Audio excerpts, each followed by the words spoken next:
ఇదే కదా నీ కథ ముగింపులేనిదై సదా సాగదా ఇదే కదా నీ కథ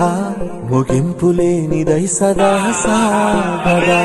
నీ కంటి రెప్పలంచున మనస్సు నిండి పొంగిన ఓ నీటి బిందువే కదా నువ్వెతుకుతున్న సంపద ఒక్కొక్క జ్ఞాపకానికి 100 ఏళ్ల ఆయువుందిగా ఇంకెన్ని ముందు వేచనో అవన్నీ వెతుకుతూ